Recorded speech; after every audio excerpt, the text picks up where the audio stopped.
Word. All right. All right. Hello, everybody. My name is Mark Caswell. I'm the program manager for the Affordable Housing and Sustainable Communities program at the Strategic Growth Council, which is part of the governor's office of the state of California. And we're here to talk a bit about AHSC Round 8 draft guidelines. This is our first of 3 public workshops that we'll be holding. Today is October 18th, Wednesday, and our remaining 2 workshops will be held on Monday, October 23rd, 2023, 1 in the morning and 1 in the afternoon. One will be focused on the northern part of the state and one will be focused on the southern part of the state, though the content will be almost fully the same between each component and each of the meetings. So if you attend this one or you watch this video, you don't need to attend the other ones unless you have specific questions that you'd like to answer. All right, I'm going to go ahead and get started, and then we'll introduce some of our other team, and they'll also help get through this. We have 2 hours budgeted. Our presentation should not take that long. There'll be plenty of time for Q&A. All right. Went too fast. All right, so welcome everybody. AHSC program vision, the Affordable Housing and Sustainable Communities program funds infill projects that reduce greenhouse gas emissions and vehicle miles traveled through sustainable land use, housing, and transportation practices.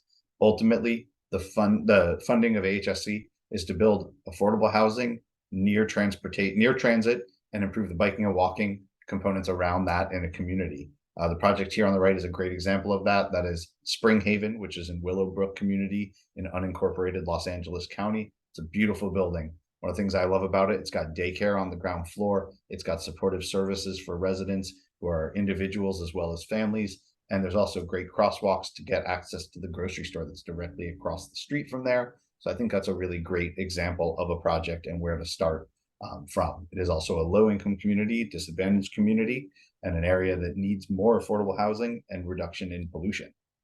So it really hits all of those together, and that's why it's on the first slide. So today's vision for our conversation here, the first is to share key dates and program timeline to make sure folks know about round 8 and what we need from you and when, and then what we'll also make sure we get back to you all once the time comes to make award announcements. We're also going to do a short overview of the program to get folks on the same level here about what the goal of the program is and the different components, and that will be led by a couple of my team members. And then after that, we're going to move into summarizing the key changes between round 7 and round 8, and what the differences are between round 7 and round 8. And then we'll move into a dialogue where we'll have questions and answer session. You can either use the Q&A option in the Zoom, or at the time of the time of question and answer, you can also raise your hand if you'd like to verbally communicate instead of have it in writing. But if there's any questions you have between now and the end of the presentation, feel free to use the Q&A, and we'll answer them if we can live, or we'll hold them until the end and then go through them individually. And like I said, this is a 2-hour block here. We're here and available to make sure that we're answering as many questions as we can for folks. So first and foremost, a lot of folks want to know, what is the timeline? We are right now in mid-October. We released the draft program guidelines on September 25th, and we are requesting a 30-day public comment period.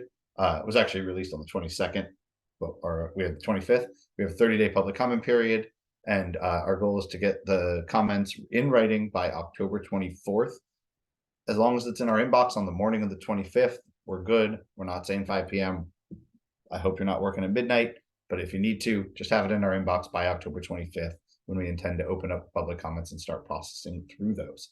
So we're saying public comment period ending on October 24th. Your comments are also welcome here. We'll be taking notes, we'll be tracking that and including that in our overall process. So if you don't want to write a formal letter, we'll also have an opportunity here. But if you want to make sure we understand your full context, we recommend a letter. December 4th is when we will release the final guidelines for round 8.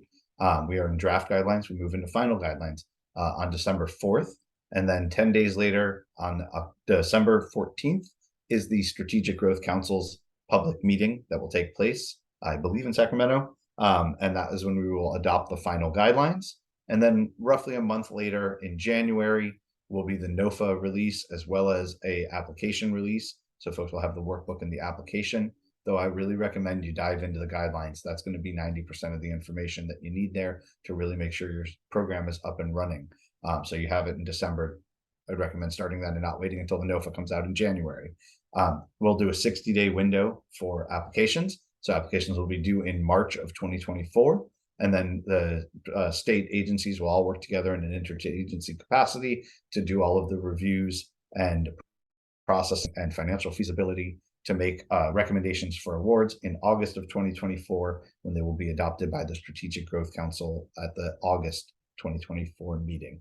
That way, folks will be teed up to maybe go on to TCAC and CIDLAC for their additional housing funding that is usually due in September, though that date is not in the control of us. That's in the Treasurer's office, and that is likely to be in September. So this is kind of to set you up for a 1-2 component there. All right, we're going to jump into the overview of the AHSC program, and I'm going to turn it over to Justin D. Whale. Hi, good morning. Justin DeWale here, Program Associate. So AHSC funds 5 components. The first is affordable housing developments, the actual housing itself, which can be either rental or home ownership, and it can be mixed income and mixed use. A minimum of 20% of the total units must be income restricted. However, our most successful applicants put forth 100% affordable projects. The next category is housing-related infrastructure, or HRI, and this is capital infrastructure improvements required as a condition of approval for the housing, such as sewer, water, or utility system upgrades, as well factory-built housing components and on-site energy storage. Next is sustainable transportation infrastructure, or STI. This is the transportation itself around the housing. So this can include public transit, bikeways, pedestrian networks, sidewalks, and others. And then transportation-related amenities, or TRA, which is essentially the supportive amenities that improve the transportation experience, such as bike parking, bus shelters, urban greening, and lighting. And then finally, we fund program expenditures. Program expenditures are social services that improve the lives of the community. And they include active transportation programs, transit ridership programs, workforce development programs, and others. They can be provided by the developer, a public agency, or a CBO, and they can be either restricted only to the residents of the housing or open to the wider community.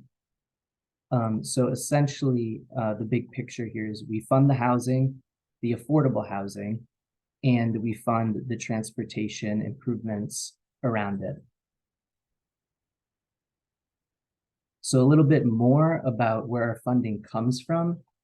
We are funded through the Greenhouse Gas Reduction Fund, which is the state's cap and trade fund, and 20% of that goes to AHSC. So for round 8, we have an allocation of $650 million to award, which, as you can see, is down a bit from previous rounds. Our minimum and maximum award per project remains the same at 10 million minimum and 50 million maximum. Now I'll turn it over to Alicia.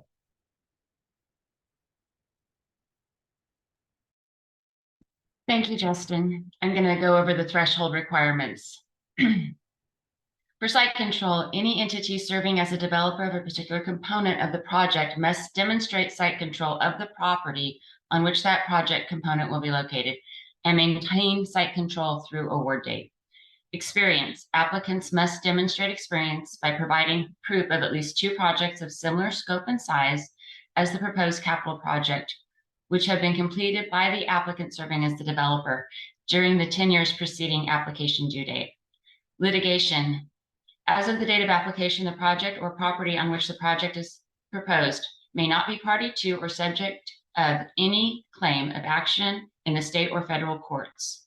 Housing element. The jurisdiction in which the project is located must be in substantial compliance by the date of award recommendation. The exception would be projects located on trust land as defined under Indian country are exempt. Committed funding. Applicants must provide an enforceable funding commitment for all permanent financing, grants, project-based rental assistance, and operating subsidies. For homeownership projects, construction loans, which will be repaid with revenue from sales of homes to low-income or moderate-income homebuyers, will be considered committed funding. Land use. Applicants must demonstrate all necessary discretionary local land use approvals have been granted by the time of application. Applicants must also provide proof of completion and approval or adoption of all necessary environmental clearances, including those required under California Environmental Quality Act or the National Environmental Policy Act. All electric. Applicants must affirm that the proposed housing development or mixed-use development are powered entirely through electricity with no connection to natural gas. Zero emission generators are an eligible AHSC cost.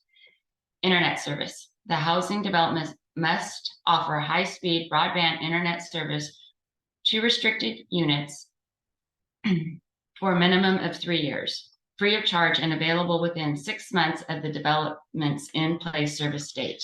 Next slide, please. Thank you.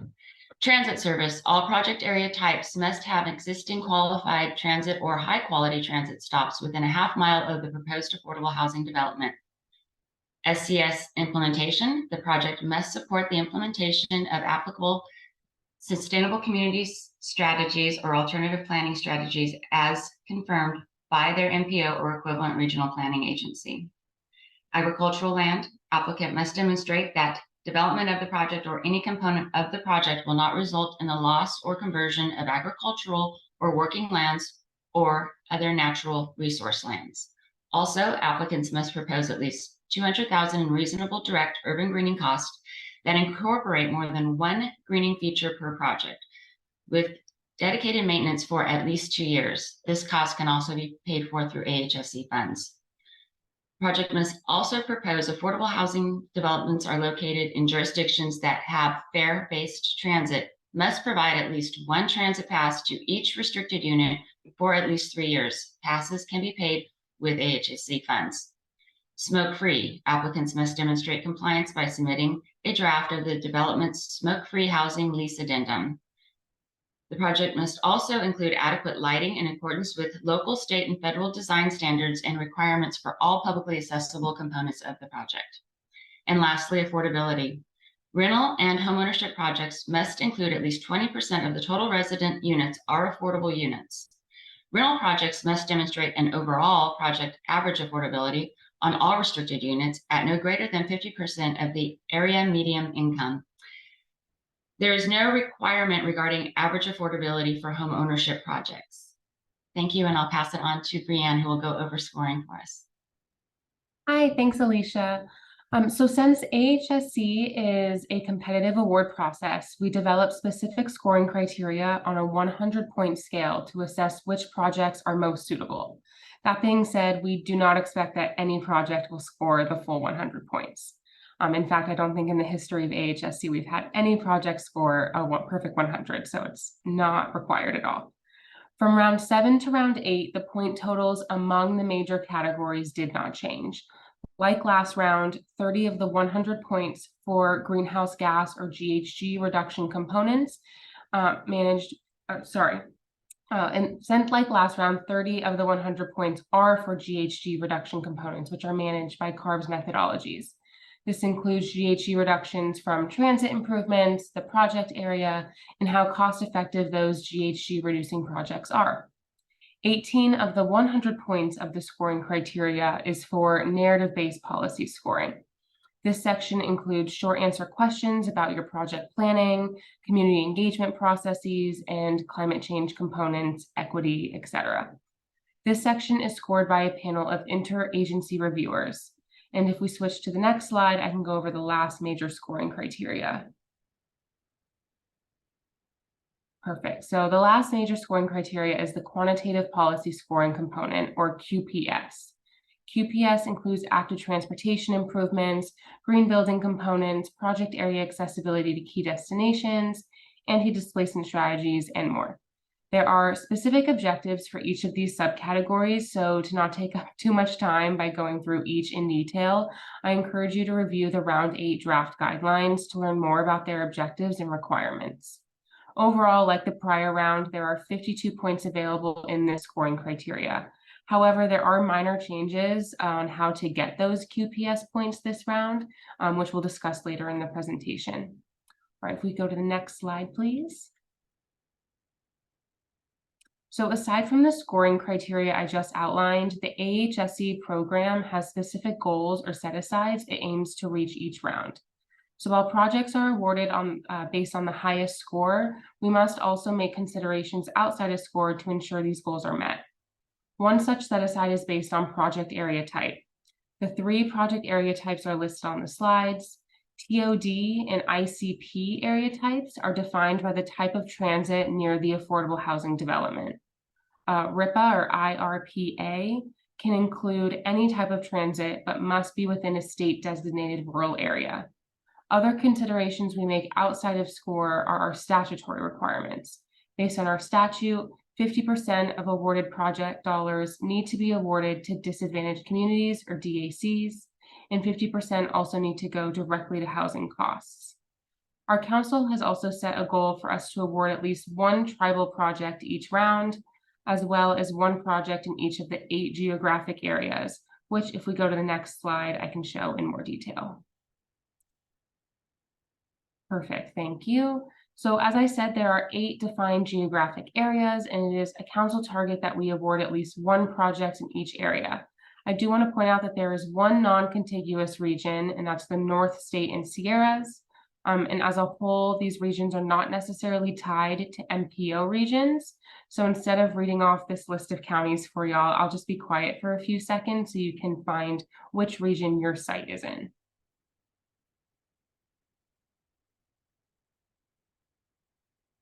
All right, hopefully you had a moment quickly just to jot down which region your potential project is in. And with that, I'm going to hand it over to my colleague, Jessica Lopez, to talk about key changes we've made to the guidelines from last round. Thanks, Brianne. Great, so now we'll move on to key changes. And to be clear, we'll be covering most of the content changes in these slides, but please refer to the summary and draft guidelines for a complete list of all the changes, and that's available on our guidelines page. So if we could move right into it. So a couple of items that we've changed under threshold. To start off, we kind of reorganized all of the threshold list. For example, subsection A are items needed prior to application. Subsection B are items demonstrated through application submission. Subsection C are items that applicants must affirm. And this is to kind of better match the timing and process for verification. Furthermore, we've clarified the process for demonstrating applicant experience and capacity, specifically for HD projects.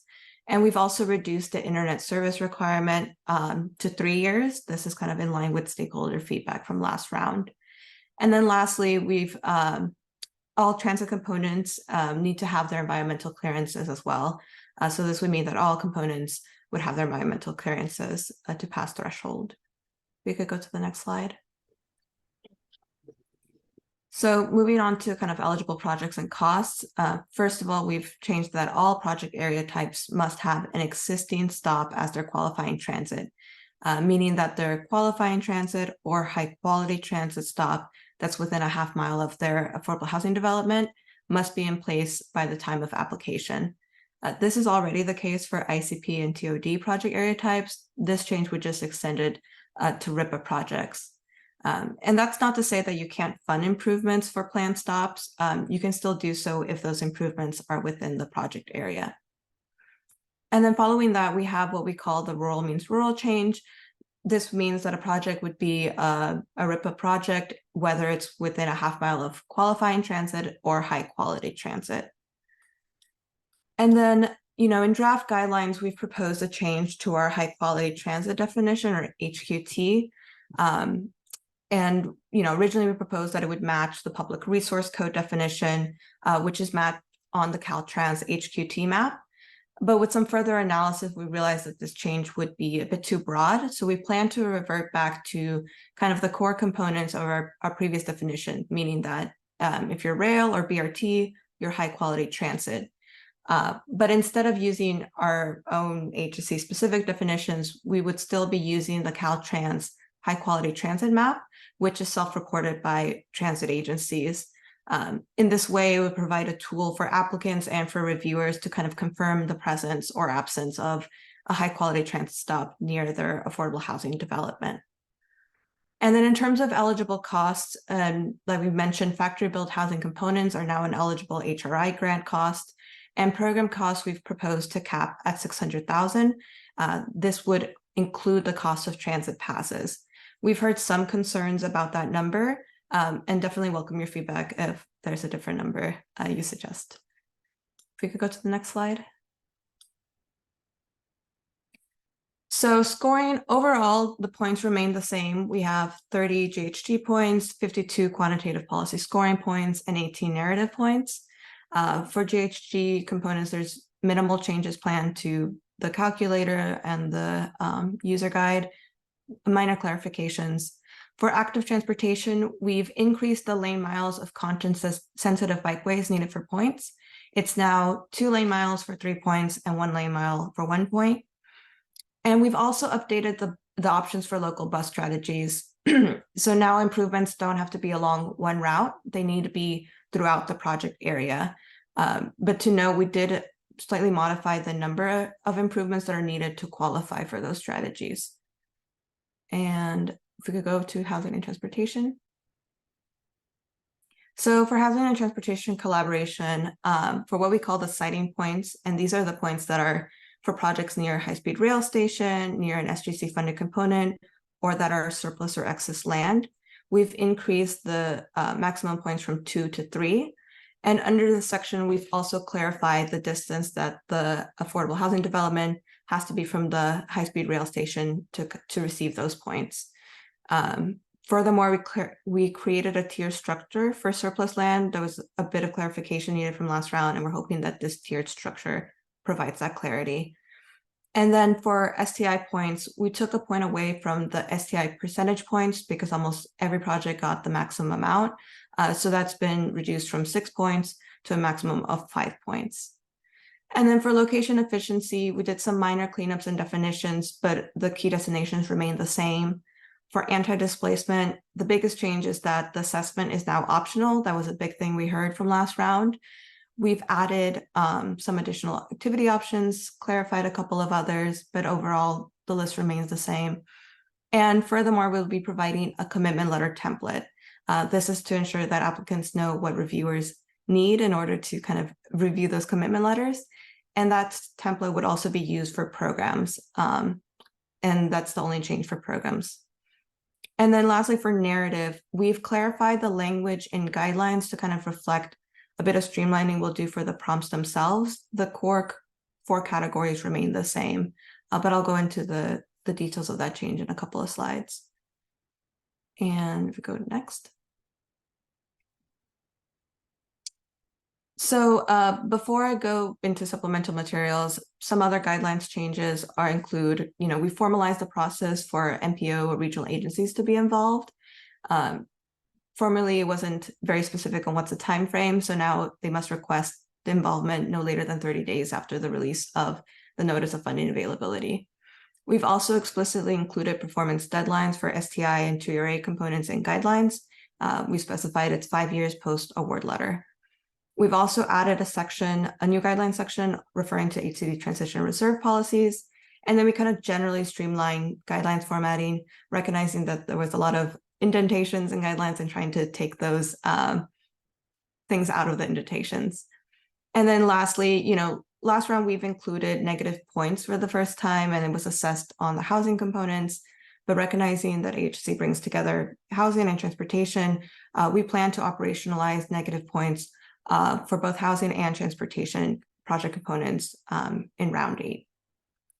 And then lastly, for supplemental materials, So narrative prompts, as I mentioned, we're kind of restructuring the prompts, and this is to reduce the duplication in the answers that applicants provide. That's something we heard feedback on from last round. In terms of the climate matrix and the community engagement tracker, there are minimal changes planned. In project area mapping guidance, we are trying to reduce the number of layers and the duplication between those layers so that it would be easier for applicants to provide. And then for the STI quantification form and the GHG calculator, there are minimal changes for those as well. And with that, I'll go ahead and pass it back to Mark. All right. Hi, everybody. That was nice and fast, 30 minutes. So we're going to talk next steps and timeline, and then we're going to open it up to Q&A. I know we're already got a lot of Q&A that we've been answering here, and we'll go over some of those while we're discussing. So immediate next steps, the Strategic Growth Council website has all of the past and current program guidelines, round 8 draft guidelines, as well as previous years if needed. And then we also have the GHG quantification methodology that was used for round 7. Round 8 will be uploaded shortly, likely once final guidelines are adopted, and we'll have that. But you can also see how the project in Vision would have scored in round 7, as well as past projects, fact sheets, and awards. We have the list of all of the projects that have been, each of the rounds has their Appendix A, as we call it, in our council presentation, which has the projects that were awarded and were not awarded, as well as scores and GHG quantification year over year. And we also have some workshop recordings, including some from our technical assistance providers, which is going to cover some of the same information, but also have a slightly different feel to it, given that their role is to help make sure that you win, while our goal is to present to you information. And so that is available on the website as well as this presentation will be available shortly, and previous rounds as well. We also have technical assistance, as I mentioned. Technical assistance providers are a really great team for folks and projects that are considering applying. We have an intake form that really helps ask kind of some of the most basic questions of, are you ready to apply? And then we'll hold intake conversations with that going forward. The technical assistance program is funded by the funds of AHSC. So we carve out a small bit of our funds in order to pay to have consultants who are on the private market, as well as in our publicly funded project. And you get the same level of detail from both of those components, only ours is covered by the state using GGRF funds. This is really to make sure that we're lifting up disadvantaged communities and bringing forward communities that may have limited resources to make sure that we're able to have them compete fairly with some of the higher resource communities as part of our goals of racial equity and social equity. So do check out the website if you are especially looking at a project in a disadvantaged community, and see if you qualify for technical assistance. As I mentioned, we got the webinar up there as well. And then October 24th, special shout out, if you are a rural project and your project is in a rural area, the California Coalition for Rural Housing, CCRH, will be hosting a Rural 101 for AHSC program. So you can check their website, as well as it was in the email that likely got you to this presentation. And that one is a conversation specifically dedicated to rural. And I know that folks are on here. I see a lot of questions from some of the staff of CCRH already, and we'll probably have a little bit more conversation on that as well. But there's another 101 specific to rural there. The starting point is sgc.ca.gov/programs AHSC. You also can Google the term AHSC and end up on that main page there. Resources page has all of the information I mentioned above there. And that's really the hub for there for all of the information for previous rounds and this current round. So again, I said this before, but next steps and timeline. Looks like someone went in and updated the date. As I mentioned, we released our guidelines on September 22nd, and public comment period ends on October 24th. If you want to go through this event again, we'll be hosting 2 more of these workshops on Monday, October 23rd, where we'll have the same information presented. Q&A might be a little different based on who's in the room, but the presentation here will be the same between all 3 of those presentations. And then we'll be making our guidelines for adoption on December 14th. We'll be publishing the final guidelines in advance of that. And then we will release the NOFA in January 2024, due in March 2024. and awards will be announced and adopted in August of 2024 to really get folks on the same page, ready to go for future rounds. We said it at the beginning, but I'll say it again. I know one of the top questions is how much money are we talking? Where this round for round 8 NOFA is going to be approximately $650 million. And that's the number that might go a little bit above as projects in previous rounds are disencumbered. For whatever reason, that money gets rolled back into the program, but we're looking at about 650, maybe 660, 670, somewhere in there. So with that, we're going to have an open discussion here. I'm going to stop sharing, and actually I'll leave the sharing on because otherwise we'll just have my face really big. So we'll leave the sharing on here, and we'll see if anyone wants to raise their hand to ask a question verbally. While you're thinking of those, I'll go over some of the ones that we already answered. Will this training be recorded and shared? Yes, we already hit record. We're recording right now, and we'll post this on our YouTube soon. Number 2, will it be different, Southern and Northern? Nope, it will be the same. It'll be the same presentation here. Do factory-built housing components directly translate into HCD preferring modular housing? As we mentioned, round 8, we're looking at allowing funds for the grant funds to be used for modular and factory-built housing. This is something that I think the state is trending towards, identifying if there's benefits for greenhouse gases for doing factory-built housing, and increasing speed and reducing the timeline. And all of those are things that we're looking at. Either way, AHSC has funded multiple factory-built housing projects in the past. And so what we said in response to if HCD prefers modular housing, we said any building must meet the California Building Code, and HCD certifies some of the modular housing projects. So if you have a specific one in mind, make sure it's the one that is certified by HCD. There's not a preference between the types of structures, but AHSC program is funding factory-built components as part of the HRI grant instead of AHD because of the way that the purchasing and reimbursement structure exists, which exists on a different timeline and different scale between factory-built and site-built. One can take the money towards the end, and one has the money up front because the buildings are often built off-site and then brought there. So this is a way to help get that money out the door a little faster to folks. The project-based vouchers must be awarded by the time of application deadline.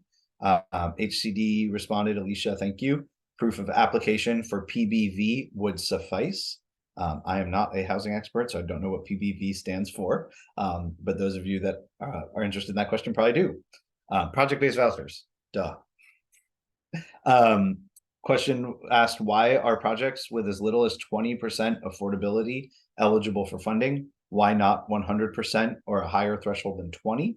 I said that there are additional points given to projects with deeper affordability. So there is a preference towards more affordable units and more percentage higher affordable. However, since we want to keep the program open to projects across the state and make sure that we're awarding the most worthy projects, we need to make sure that we're keeping it open. And of note, regardless of the unit affordability mix, the funding for AHD can only be used for income restricted units. They can't be used for market rate units. A question was, I'd love more information about how the decision to change the environmental review threshold for transportation components was made.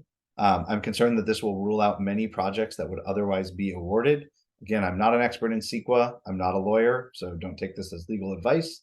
But nearly all of the STI and TRA funded components that are funded by AHSC are categorically exempt from CEQA because they are reducing vehicle use and improving transit and active transportation.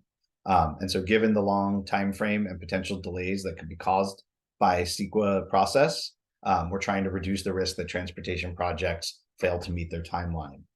We're starting to notice a little bit of a trend here that housing is being built quicker than the transportation is being built on some of our projects. And that's concerning to us as a team, as well as concerning to the program overall. And we want to make sure that we're making projects ready to go when they say they're ready to go when they apply for funding.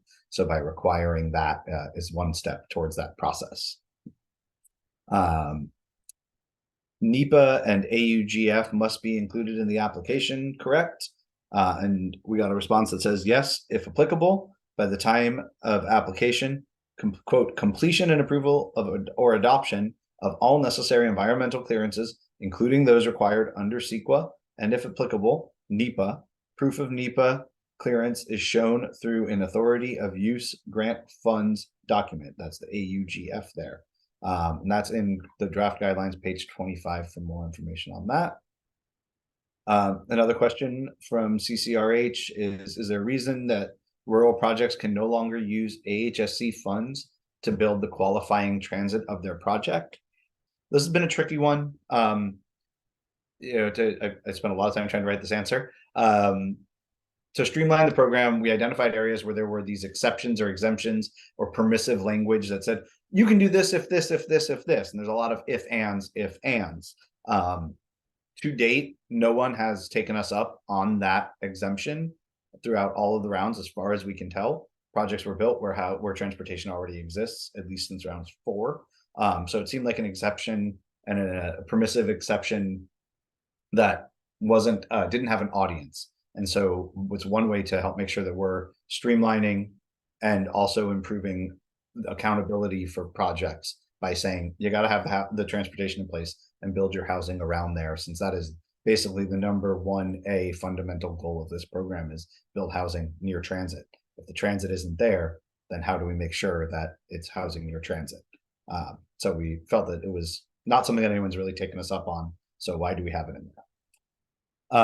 Question here says, does the existing transit stop for qualifying transit need to be high quality transit stop currently?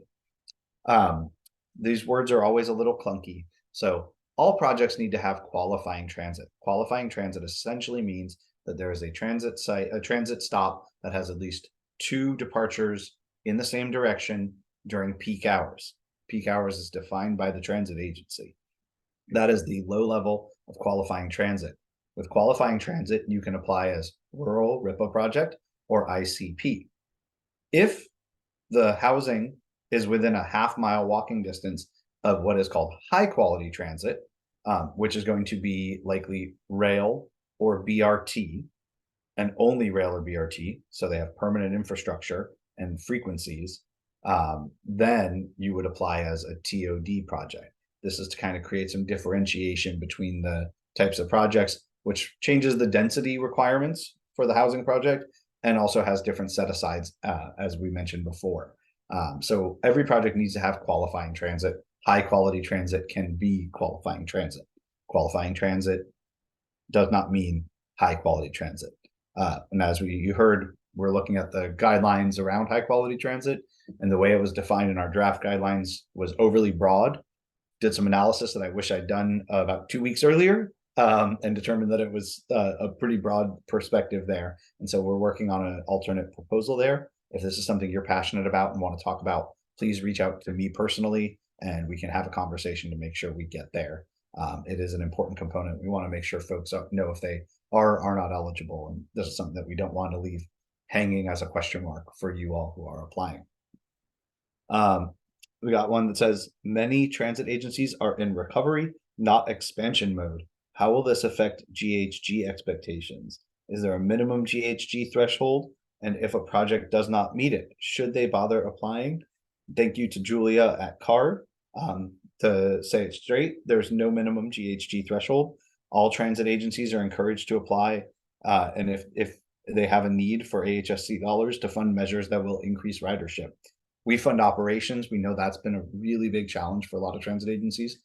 This program does fund operations. That is an option there. To be frank, operations doesn't always get you the GHGs that you might need to win, but we do fund it, and that is an option if that is what transit agencies need. It's up to you to figure out the most competitive project and what will benefit you and your team there.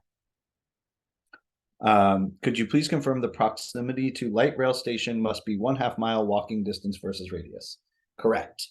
One of the things that we found, I live near a river. I can't go across the river and get to the place across from me right here. So we wanted to make sure that we were having a realistic perspective. We want the residents of this AHD to be able to access that transit stop. So we wanted to make sure that it is real and by walking or rolling distance, which is a half mile in that way, using Google Maps, using knowledge of your street there, walking the site and saying, can you get from here to that point in a way without needing a jetpack or a kayak, or either flying over a highway or a river or something like that. How do we make sure we get there? We want that to be along a pedestrian access route. And pedestrian access route is defined by Caltrans as a walkway that is accessible to people in wheelchairs as well as on 2 feet. So we want to make sure that we're having projects that have curb ramps, crosswalks, and all of those components there to make sure that everybody truly has access to those facilities. Has AHSC seen a negative or positive trend on modular housing? AHSC has funded at least 4 modular or factory built housing projects throughout our rounds. We haven't noticed any unique effects, positive or negative, to those. We haven't been quantifying some of the GHG benefits that may exist there, such as embodied carbon and other things like that. Pretty complex, heady work to get there.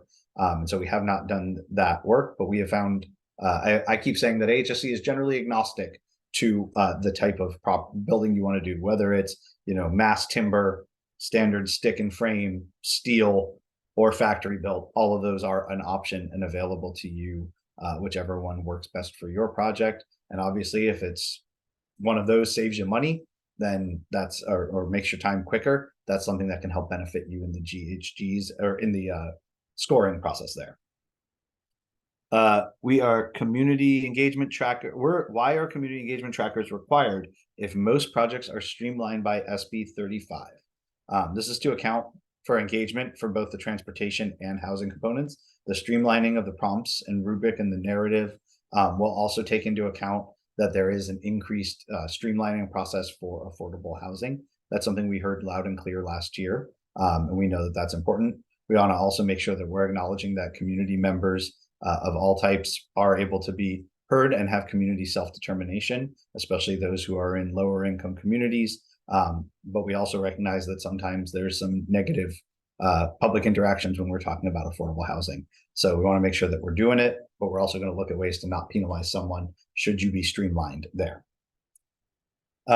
Kate Rose has shared the Rural 101 link. I think that my team, if they haven't, please share that in the chat with everybody. So if you are a rural project and you want to attend the CCRH Zoom, you can do that. And we'll get that in the chat in just a second. In addition to MPOs, are there other agencies or entities that participate in the scoping process or applications? So we allow, our long statute that was created before the program was created said that MPOs are allowed to score projects for AHSC. We've worked closely with CalCog. I don't know if anyone's on the call from there, but thank you for your partnership and hard work there. We're working to find ways to have MPOs more directly engaged in the program. They are, from our conversations, MPO staff that responded said that they were happy with the current process. If you are an MPO and you do want to be involved in any of the scoring, in the past we just said, let us know, but we had no time and we had no process for how to let you know. So we've created a timeline, said within 30 days in the NOFA, email the general AHSC inbox and let us know. That was mostly created from a no process, no timeline to having a process and timeline, just to make sure that we're able to focus that and make sure our partnerships are tight and collaborative. So when the time comes to score, MPOs are able to help facilitate that. If an MPO wants to rank all of the projects in their region and tell us which ones they prefer and give some weight to that, we'll work with them on that collaboratively. Most MPOs, I don't think, want to do that because then you're kind of pitting cities against cities. But if you're an MPO and you have a vision there, please reach out to the team and we'll get that done. To answer the question also directly, what other agencies participate in the scoring process? We as SGC score many of the quantitative policy scoring points.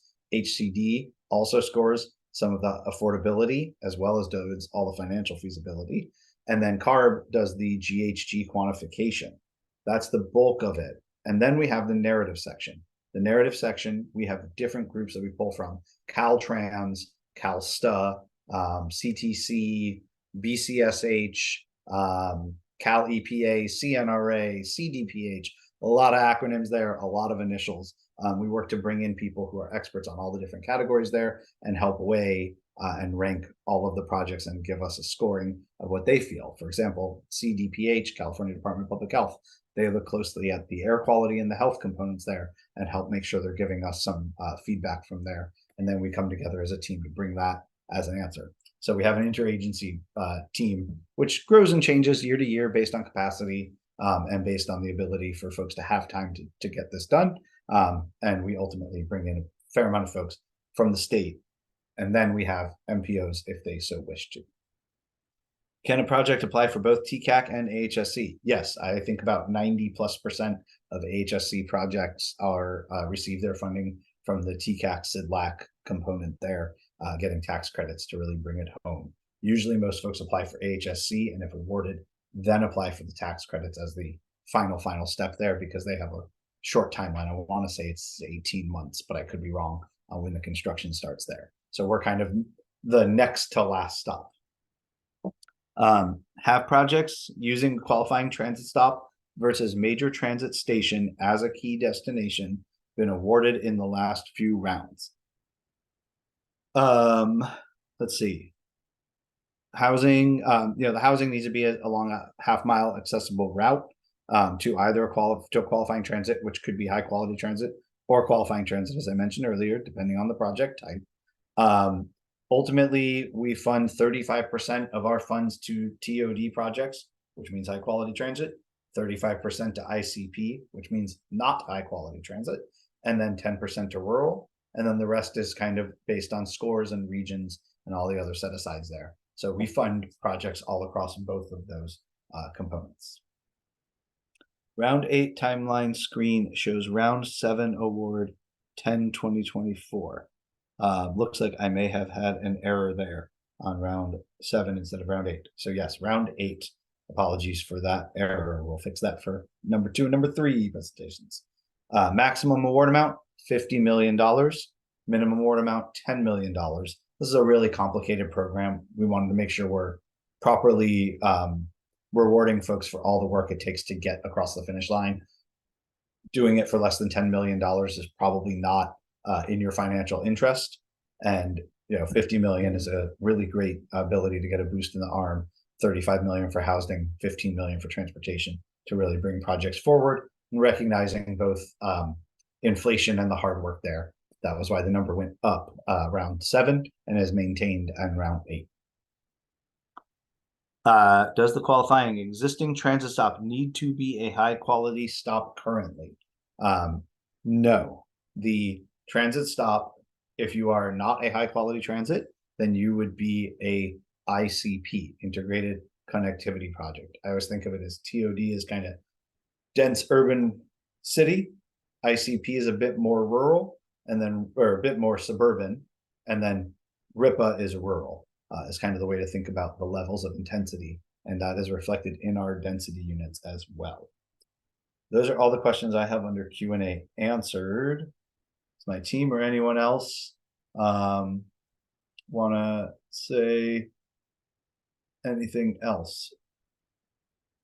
Sally has their hand raised. I'll get to you in 1 second, Sally. Brianne, is there anything else to add?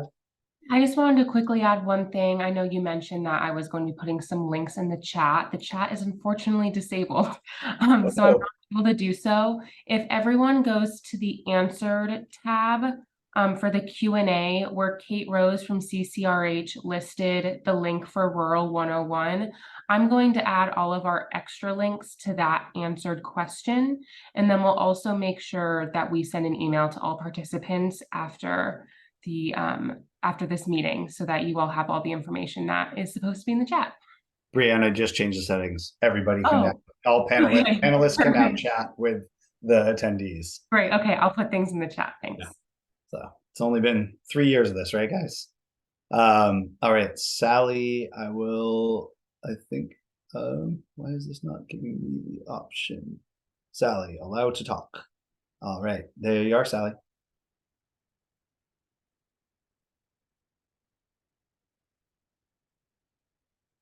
Can't hear you. Looks like you're off mute, but we can't actually hear you. So you go mute, unmute for a second, but can't hear you, Sally. Okay, can you hear me now? Now we hear you. Okay, great. Okay, so thanks for all of this. I have two questions, and the first one is, you mentioned earlier that you are reconsidering the high quality transit definition and possibly reinstating the prior definition, but that you would still be using the map to confirm that. And that sounds great. We definitely support something of that nature, but I was just wondering if you could elaborate a little bit, Mark, on how that would work, because at least if it's a map with all the blue dots that we've been looking at, then I think my confusion is just sort of how that would be different from what the guidelines say currently in the current draft. Yeah, thanks for that, Sally. I know this is, and I'll respond to this, and then you want to ask your second question? Does that sound good? Yeah. Okay, Great. cool. This is obviously, I think, the biggest change in the program guidelines. I know the CEQA and NEPA is also a big one, but this high quality transit is obviously an eligibility question that I think a lot of folks have. We have been digging into that map with the blue dots that Sally references. It's the Caltrans high quality transit map. And Caltrans maintains a database using GTFS, General Transit Feed Specification, I believe, which is all the transit agencies communicate to Caltrans and I think to the feds about where their buses are, how often they are, and what they classify their stops as. So by utilizing this existing system, GTFS will allow self-reported agency data to be the basis for our program. In the past, last round, we had a really, really squishy definition of BRT. I tried to make it more solid and got some strong pushback from folks on that. And I think they acknowledge, they raised some really important components that it was rather strict. And so our thought was, hey, if you call yourself BRT or you call yourself rail, you call that DOT, those two things, then you would meet the definition of being BRT or rail. I have a meeting on Friday with some of our partners at transit agencies. So I'm speaking a little ahead of schedule here. I haven't actually talked with them and gotten their full buy-in, but on Friday, that's the alternative proposal that we're looking at, is that if you look at that map with all the blue dots, if you choose the little filter button, you can turn off major bus routes, bus transit corridor. There's like 6 categories there. And if you turn off all but BRT and rail, you're left with about 6% of the total number of dots. And then high quality transit remains BRT and rail. And now we have a map that we all can use together to identify if you are BRT or rail, and if you're near BRT or rail, which will allow us, will allow you as the applicant to verify your proximity to high quality transit. We're all singing off the same sheet here, which is something that has been a challenge. And then we also have the ability to verify. I've said this, candidly, apologies, my undergraduate was religion, so maybe I'm gonna get a little philosophical here, but proving a negative is extremely difficult. Proving that something doesn't exist when there is no standard map or unified and agreeable content means that my team has to decide how much time to spend proving that there is not high quality transit around a site. And we want to make sure we're applying our rigor accurately and fairly across all communities and all projects. And that's really hard to do when you're trying to prove a negative. So by saying, here's the map, and if the dot is there and it says it's a BRT or rail, then you are TOD or you're not. So that's really the proposal that we're making on Friday. Ultimately, there is a definition of high quality transit that exists in the Public Resource Code in the state of California. And I don't like that we are using a phrase that has a legal definition and we're using it in a different way. I don't think that is something that is consistent or fair to the people of California. So we wanted to find a way to really bring that together and make it one. And I think we got a little overzealous in saying, let's just use the whole darn HQTA. And we realized that that's not the answer. So by doing a subset of HQTA, we're still making a new definition and not using the term the same as it is used across public resource code and across the state of California. And I don't like that. I'm hoping that by next round, we may come up with just a different term, because I believe words have meaning, and words should, at the state of California, should mean the same thing across all programs and all legislation. So we may just change the word next year to call it whatever we need to call it, to make this more less crazy making than it is right now. That's a long diatribe, folks, but I've been thinking a lot about that lately. Jessica, cut me off if I need to. I'll let Sally ask her other question, and then I have something. Okay, great. Well, thank you for that, Mark. Look forward to seeing the updated language there. It sounds like you're headed in the right direction. So the other question is, I think possibly actually for Alicia Center, if she's still on, but you know, she had put an answer in the Q&A to the question of, must PBV be awarded by the application deadline? And her response was, proof of application for PBV will suffice, which is terrific. But I think that the question here is just, how does that align with what we saw as a kind of critical change to the guidelines this round, where some language was struck that made it explicitly clear that, let me see if I can actually just quote this precisely. We used to have language in the round 7 guidelines that said applicants are not required to complete any necessary environmental clearances prompted exclusively by rental and or operating subsidies prior to the AHSC application deadline, and that language was removed. So I just wanted to see that, you know, it does not directly conflict with what Alicia said, but it kind of implies a little conflict. I just wanted to better understand that, please. Oh, that's deeper than I could go. First, we're talking about funding sources with project-based vouchers, and then we're getting into environmental. Not sure how the two are connected. I'd have to do a lot more deeper research on that. As far as the PVVs or any operating subsidies or rental subsidies, I mean, we just want to see that that is a funding source, obviously. If it hasn't been committed yet, but has been applied for, then that would certainly suffice. I mean, we're always really trying to working with applicants to make sure that, you know, they have the funding they need, so that we consider ourselves the gap funder, although obviously at HCD we have many programs that often fund projects, and we end up doing a little more than 10% of the total project cost. But I'm not sure if I'm answering your question. I'm just stating that as long as we see some assurance of a funding source there that we can look back on, then we'll accept that. Yeah. To your point. Oh, go ahead. Yeah, sorry, Jessica. Sorry, Sally. I think the short answer is we'll go back and kind of confirm that edit, because I feel like, you know, with a short time frame of getting from updates for draft guidelines, it may have been part of a larger change, which we were focused on the environmental clearances for transportation projects, right? Which is that subsection right above it from round 7. So basically might have been an oversight. So we will double check with that just to make sure, if it's not conflicting, to make it explicitly clear that that's still allowed. Great. Thank you, Alicia, and thank you, Jessica. That makes sense. I do actually have one more question. I know I said 2, but I have 3. So if it's possible, I'd like to just keep my hand up. But if there's others who have questions first, I do want to make space for that as well.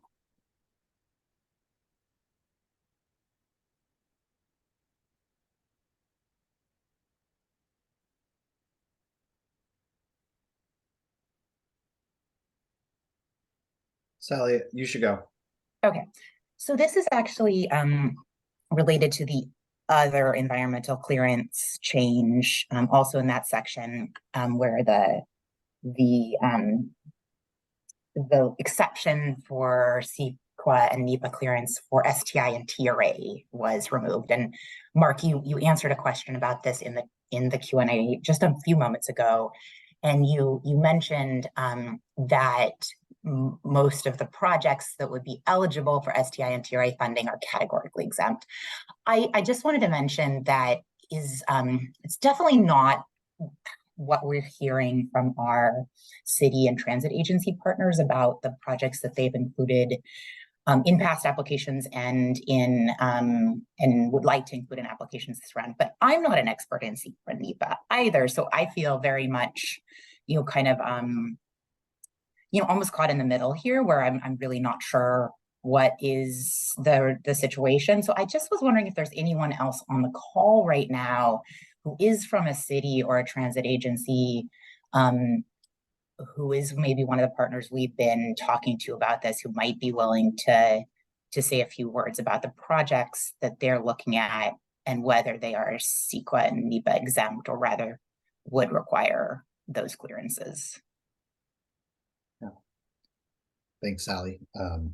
Like I said, I'm also not an expert in this, so definitely happy to use this time also to dialogue with folks. And if not on this call, if you don't feel comfortable espousing on CEQA law with 100 people on this call, you can also reach out to me personally and my team, and we can help find a way to get this forward and find an answer here. I see Jasmine raised their hand during right as Sally was making a call out. So Jasmine, I'm going to allow you to talk. Hey Mark, it's great to see you. This is Jasmine, and we went to the same grad school, so hi Mark again. I work for the city of Oxnard, and we are trying to create TOD-based projects on the downtown areas where we have the high quality transit corridor designation, because we have rail station and bus routes that connect from Ventura to Wainimi.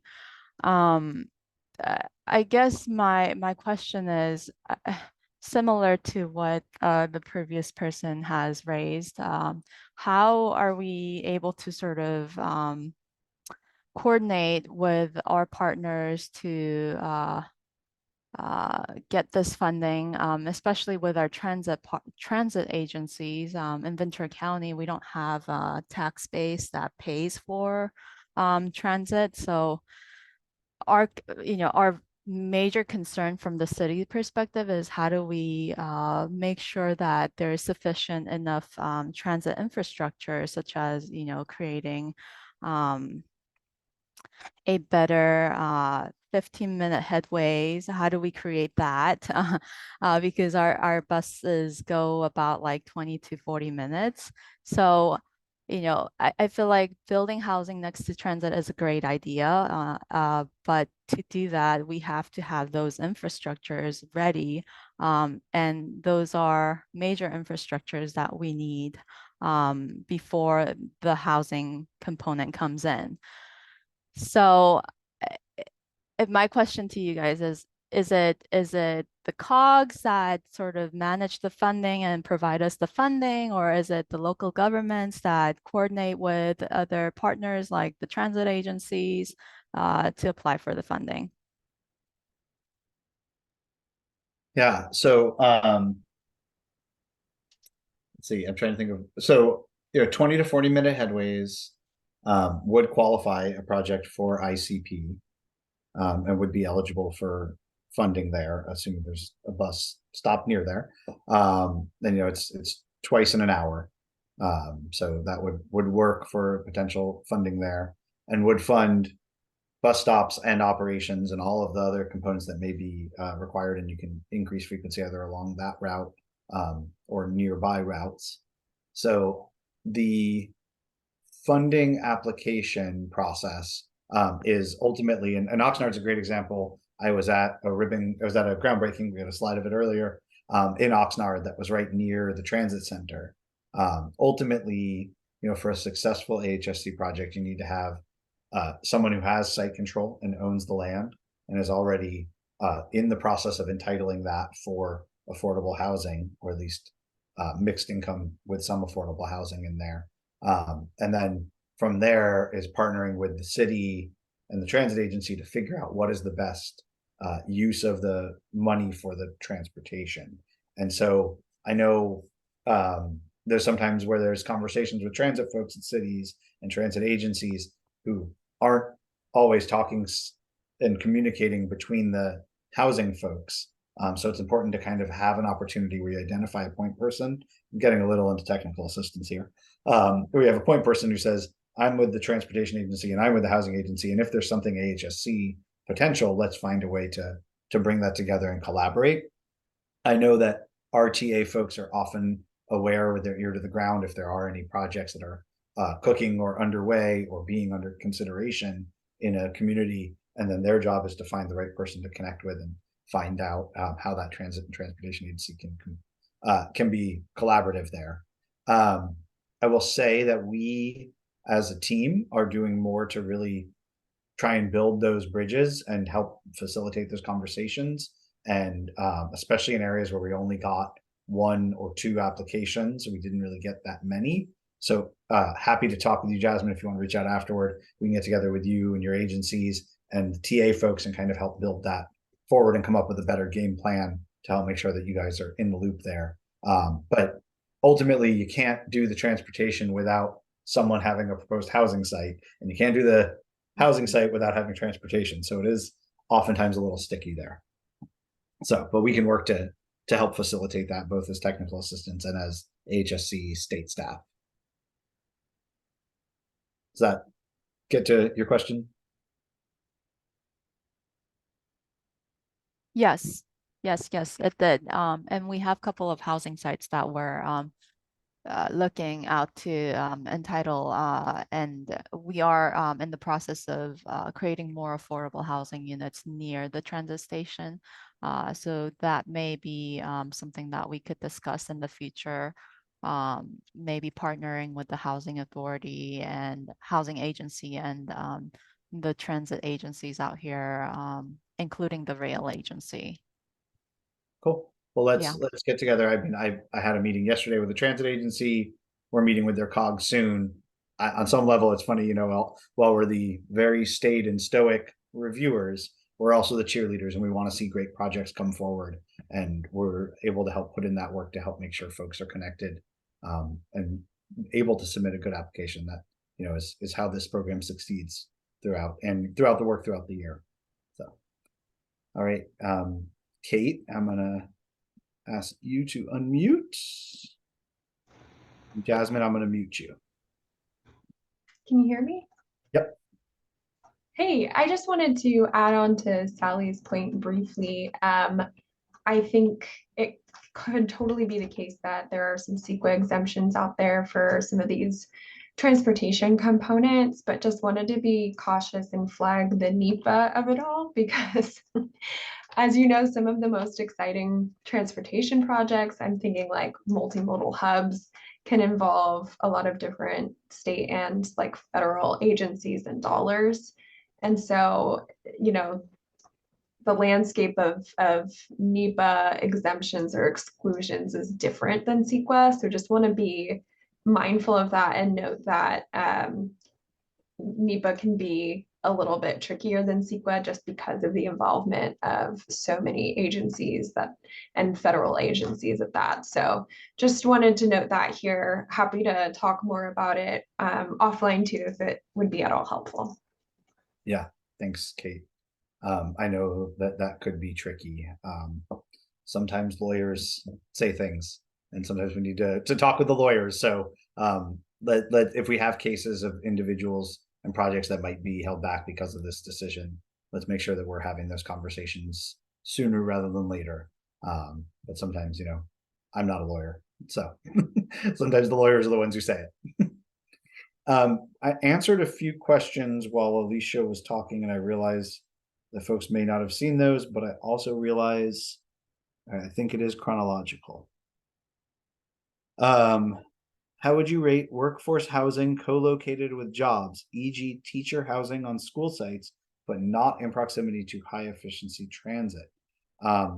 So the project needs to be located near qualifying transit, which means that it has to depart at least 2 times during peak hours. So that is a requirement. I also, Alicia or Jessica, feel free to correct me if I'm wrong, but also there's limitations on the limitations that you can place on who can apply for the funding, because some of these monies do come from funds that say they have to be available to only income restriction and not by other categories. Anyone disagree with that? What's the crux of the question? A teacher specific housing, like of a school district. Yeah, it can't be, restricted to a specific type of population. Units still need to follow fair housing laws, but there can be kind of outreach to that specific population, but it can't just be like deed restricted to that. Jasmine, your hand's up. I don't know if you kept it up or not. I'm going to read a couple more questions, but if you did mean to keep it up. And if not, if you can't, put it down. Does the distance between the housing development and key destinations need to be walking distance or as the crow flies? Can you explain how key destinations are measured?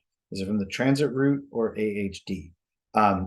Given that we have, to get full points, you need at least 9 key destination site. We didn't want people to have to be scrambling to find 9 different walking routes to each of the different destinations. So we made that simple and just said as the crow flies. And it's of the distance of the key destination, edge of the parcel, edge of the property to the edge of the housing development, wherever that makes sense. So pick a point inside your AHD parcel and draw the half-mile circle around that, and that will you identify, or draw the 1 mile circle around that to identify how many key destinations are in that area. It is 9. You get 0.33 points for each key destination for TOD and ICP. And then because we know the nature of rural developments tend to be a little more spread out, instead of 9, you only need 6. And you get 0.5 points per key destination. That's one of the ways that we've worked to identify context sensitivity among the areas. Question was, will the requirement for 3 years of internet be applied retroactively to previously funded projects? Rounds 1 through 6 did not require funding no cost internet for residents. No, we're not going to go back and require that. Round 7 required 5 years, and we are maintaining that 5 years. And if you were awarded in round 7 there. If that is a problem, reach out to us and let's see if we can find a solution, though that was a threshold item and something that was committed to in round 7. Will the funding be distributed directly to local government agencies, city, county, and their project?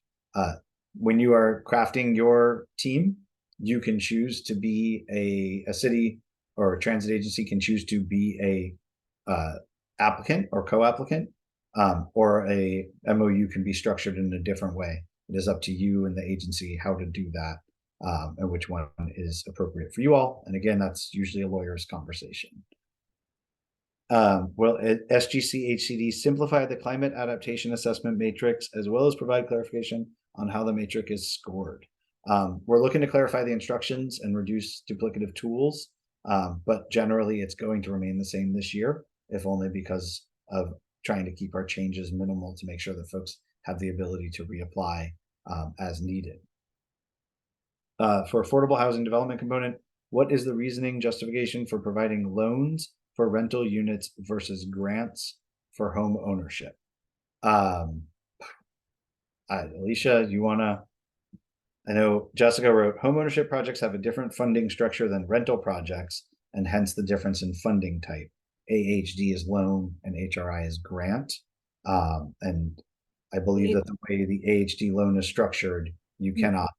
Yeah, for home ownership, AHD is a grant, and for rentals, the AHD is a loan. And that's, Alicia could probably provide a more detailed answer, but that's pretty much because home ownership projects, kind of the funding structure is a little bit different than the construction versus permanent loans of rental projects.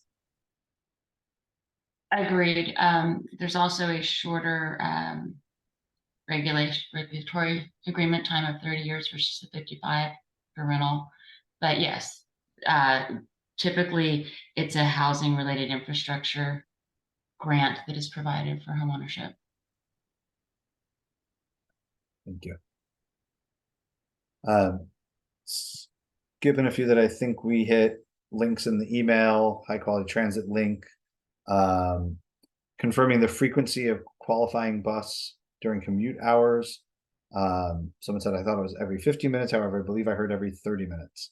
The exact language, qualifying transit, is service that departs 2 or more times on the same route during peak hours.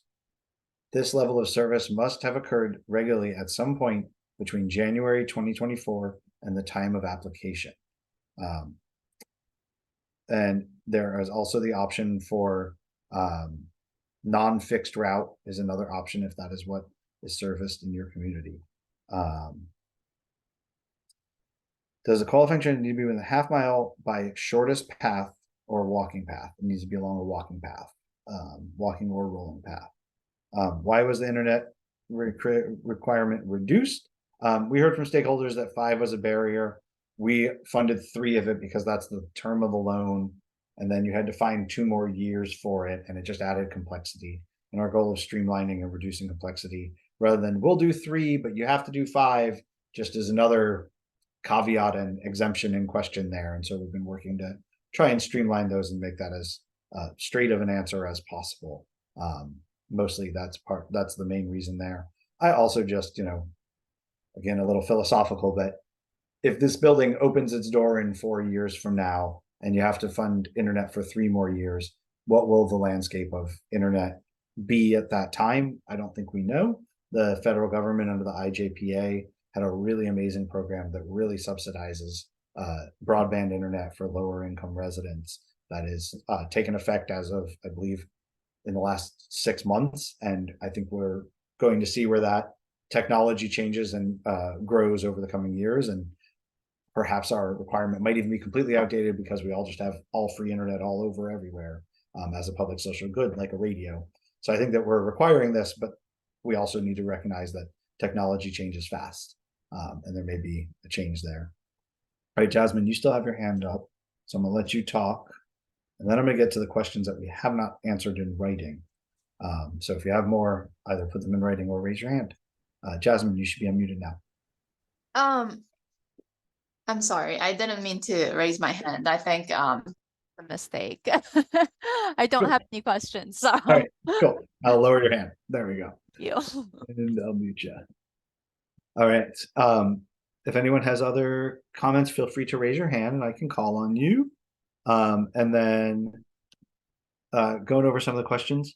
Will HCD be releasing a separate negative points memo applicable to jurisdictions, or will the current memo for housing developers now also apply to jurisdictions?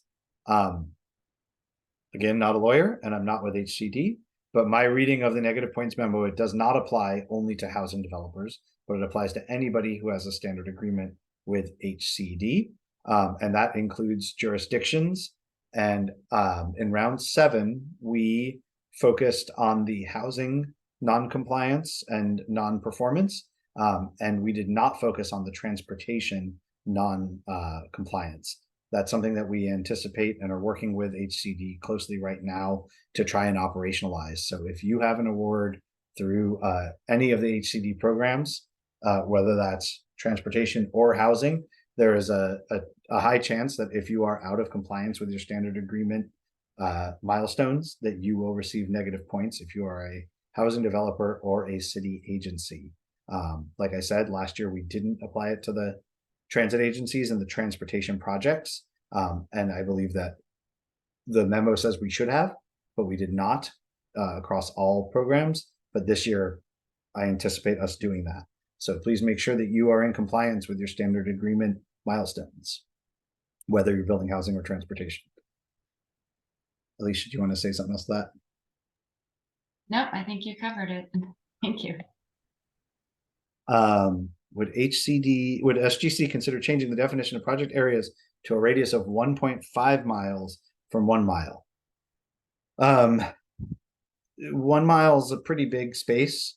I'll tell you, the original proposal was a half mile, and we upped it to 1 mile. 1 mile means you have 3.4 square miles around the project site. I think that if we all stop and take a moment and think about our community and our neighborhood, around a mile is the extent of that area. So we've seen really successful and wonderful projects that are meeting the goal of the program in round 7 with the 1 mile. We haven't really seen a need to increase it. If you have that, please submit a letter. Please share where it could be. But 1 mile has led to round 7 and a lot of really great projects, and I think that change was not a hindrance from what I know. How will MPO recommendations be measured out and weighed against by SGC? Will SGC work with MPOs to refine and develop the process that identifies which projects have the highest regional priorities? Yes. To the second part of that question, as of now, no MPO has expressed an interest in scoring or how to measure or weight projects. That's something that I think would be a dialogue with the MPO, but no MPO has asked for that. MPOs are required to submit a letter that states that your project furthers the goals of the sustainable community strategy, and they submit that letter on the front end. If you don't get that letter, you are failing threshold and you are not eligible to apply. So you ultimately have to get the blessing from the MPO to even apply. So that's the step that is currently in place. And should an MPO wish to do scoring, we would then have to figure out that process. That's why we're asking them to let us know within 30 days after the NOFA. So that way we have time to get that right and let other folks know as they're applying how we will do that process. But as of now, as I said, no MPO has reached out with a desire to do such a decision there. And if you know anyone at MPOs who do, please have them reach out. Earlier is better. I'd like to get it right. We're willing to try that if that's what an MPO feels is best for their region. Kate says, it looks like the environmental review exemption for project-based vouchers was removed from the guidelines. Can you share why that choice was made? My recollection is that this was taken out of the round 7 draft guidelines too, and then added back into the final guidelines based on public comment. Anyone know? The same question Sally asked earlier. Alicia commented that I forget that it was proof of it is sufficient at time of application. And then we'll just make sure that the language is in there if it is still allowed, so that it's all clear and not in possible conflict. Thank you. It was responding to the written questions when that was being answered. So sorry for doubling up on that. Has SGC thought about publicly interviewing applicants rather than just reviewing applications behind the scenes? We have not. It's an interesting idea. I think it's something to consider. We did have 38 applications, and scheduling those 38 in that time could slow down the process. I need to look. There may also, frankly, be laws that say that we're not supposed to talk during the negotiation and scoring point that exist at the state. So I don't have an answer to that one. It's an interesting proposal. I have been part of programs that have done that at local agencies in the past, and I thought it was pretty neat. All right. Next question says, many of today's questions are about transportation, so why not have transportation projects apply separately? The goal of this program is to bring together housing and transportation, and they need to coexist and work together. I always say that one of the greatest successes of AHSC is also one of the hardest parts, which is building partnerships and building trust between housing developers and local transportation agencies. Coalitions and partnerships are hard. That is why we reward them with a significant amount of money, up to $50 million. But we know they're hard, but they have to be done together. And we want to make sure that we're not only building housing, but also making sure the people who live in that housing can get around their community to places they need to go. And simultaneously that we're building our transportation in alignment with where housing is going.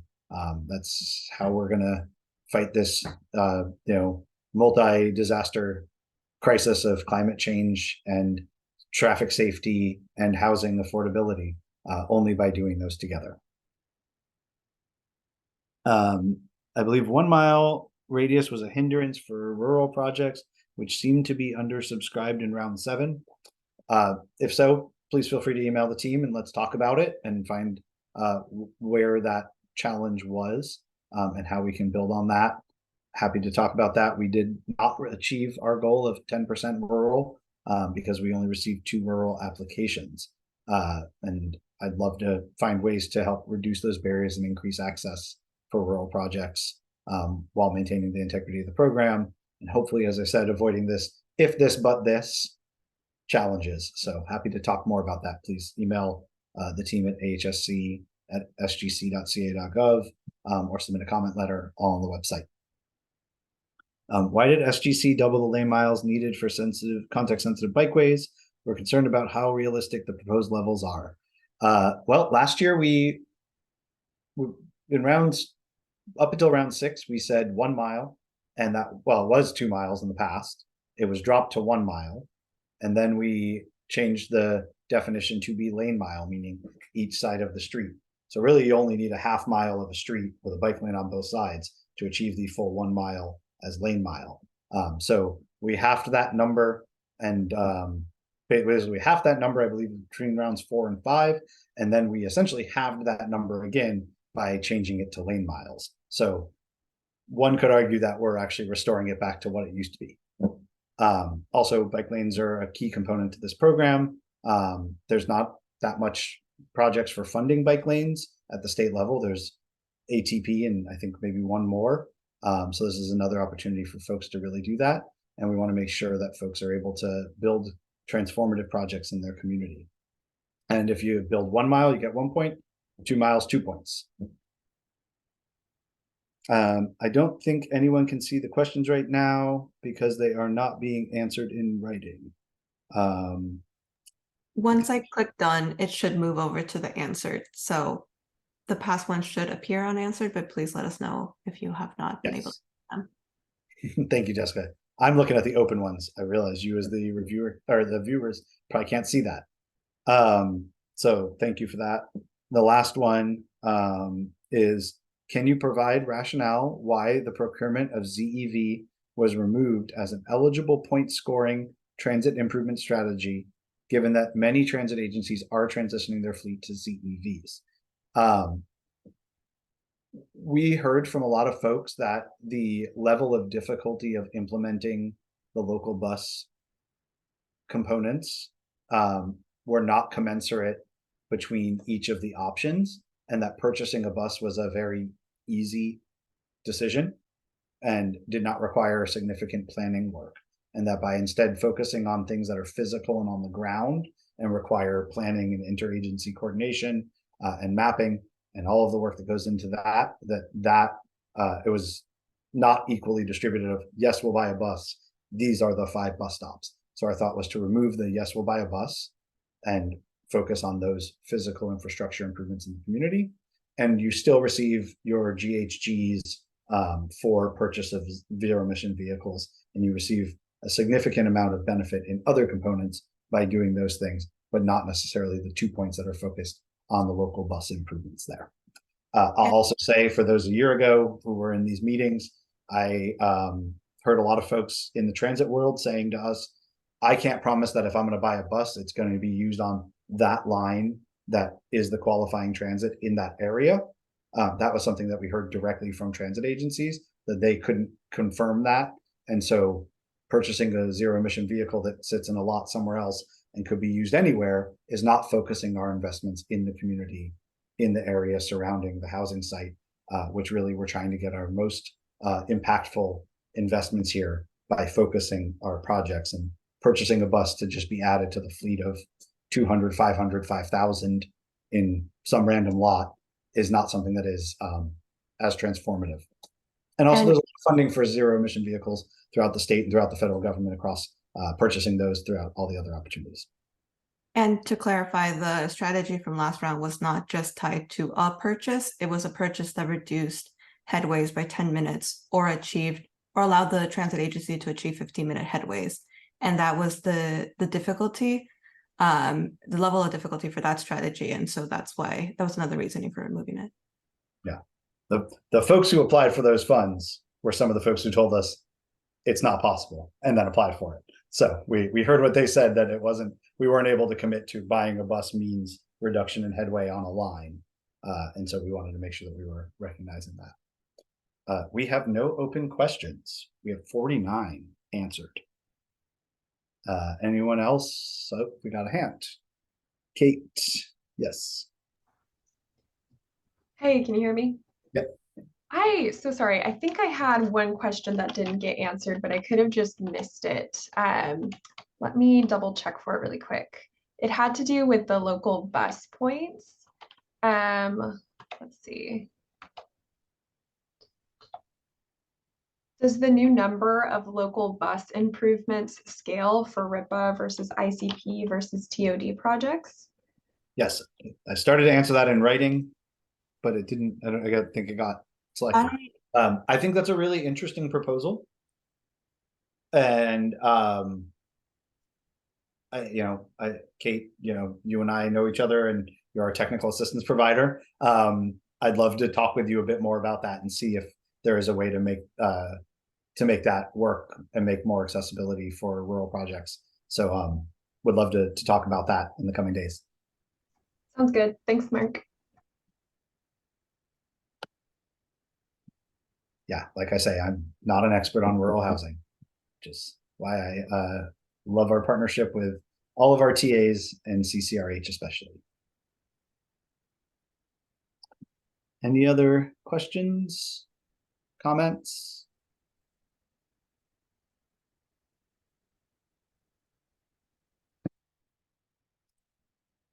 All right, well, we can end a little early and get 20 minutes back.